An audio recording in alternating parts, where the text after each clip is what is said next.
جب پوچھا گیا حضور یہ قربانیاں کیا ہیں، فرمایا تمہارے باپ ابراہیم کی سنت ہے، اور فرمایا کہ ان کو خوش دلی سے اللہ کی راہ میں قربان کرو، قیامت کے دن یہ اپنے بالوں کے ساتھ، اپنے سینگوں کے ساتھ اور اپنے کھروں کے ساتھ آئیں گی۔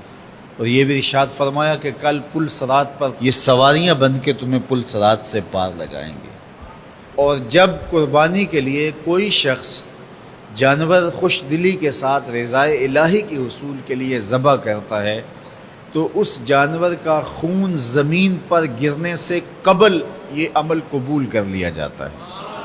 اور یہ بات بھی ذہن میں رکھیے گا کہ ایام نہر یہ 3 دن جو خون بہانے کے ہیں، 10، 11 اور 12 تاریخ، ان ایام میں آپ جو بھی عمل کریں، نماز پڑھیں اور دیگر صالح اعمال کریں، بہت قابل قبول ہیں اور اللہ ان کو قدر کی نگاہ سے دیکھتا ہے۔ لیکن ان ایام میں جو سب سے زیادہ اللہ کو محبوب عمل ہے وہ راہ خدا میں خون بہانا ہے، قربانی پیش کرنا ہے۔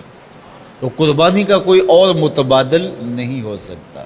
کچھ لوگ یہ فلسفہ ان دنوں کے اندر بیان کرتے ہیں کہ 20-50 ہزار کی قربانی کرنے کی بجائے اتنے اگر کسی غریب کو دے دیے جائیں تو اس کے 2-3 مہینے خیریت سے گزر جاتے ہیں اور وہ گھر کے اندر جو ہے وہ ضرورت کی چیزیں ڈال لے، تو گوشت تو 2-4 دن کے اندر کھایا پیا جاتا ہے، ختم ہو جاتا ہے۔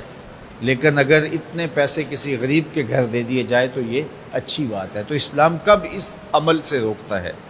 غریب کی مدد کیجیے، صرف عید کے دن ہی نہیں، مینڈے کی جگہ ہی نہیں، بلکہ اسلام تو راہ خدا میں جانور ذبح کر کے اسی جذبے کو بیدار کرنا چاہتا ہے کہ تمہیں گوشت کی ضرورت بھی نہیں تھی پھر بھی تم نے ذبح کر دیا، تو جہاں ضرورت ہوگی اور تمہاری ہمسائیگی میں، تمہارے اطراف میں جب کوئی غریب ہوگا تو پھر تم اس کے لیے ذبح کیوں نہیں کرو گے؟ اس کے لیے تم قربانی کیوں نہیں کرو گے؟ اِیثار کیوں نہیں کرو گے؟ یہاں تو پھر بھی ہم گوشت خود کھا لیتے ہیں یا غرباء میں بانٹ دیتے ہیں، لیکن منا کی وادی میں جہاں لاکھوں قربانیاں پیش کی جاتی ہیں وہاں تو جانور کاٹ کے اس کو ذبح کر کے بس چھوڑ دیا، اس کے گوشت سے غرض ہی نہیں ہوتی۔ زیادہ تر حجاج ایسے ہوتے ہیں جن کو یہ بتا دیا جاتا ہے کہ تمہاری قربانی کر دی گئی ہے، اور وہ فون کال کے انتظار میں یا حکومت وقت کی جانب سے دیے گئے وقت کے بعد حلق کروا دیتے ہیں۔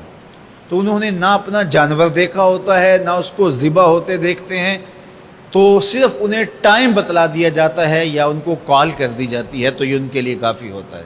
تو وہاں تو گوشت کھانا بھی مقصود نہیں، تو صرف اللہ کی رضا کے لیے جانور ذبح کرنا۔ تو جب رضائے الہی کے لیے جانور ذبح کرنے کا جذبہ پیدا کر کے تمہیں راہ خدا میں خرچ کرنے کی ترغیب دی جاتی ہے تو پھر تم پورا سال خرچ کرو گے، تمہارے لیے کوئی مشکل اور کوئی مشقت نہیں ہوگی۔ لیکن اگر تم جو ہے وہ اس جذبہ خیر سے نور حاصل نہیں کرو گے تو پھر تمہیں یہ دولت نصیب نہیں ہوگی۔ تو سب سے افضل عمل ان 3 ایام کے اندر جو بتایا گیا وہ یہی ہے کہ راہ خدا کے اندر خون بہانا ہے۔ اللہ کے محبوب علیہ الصلوۃ والسلام کی خدمت میں جو ہے وہ مینڈے لائے گئے جو چتکبرے تھے، اور حضور علیہ الصلوۃ والسلام نے اپنے مبارک ہاتھ سے ان کو ذبح کیا۔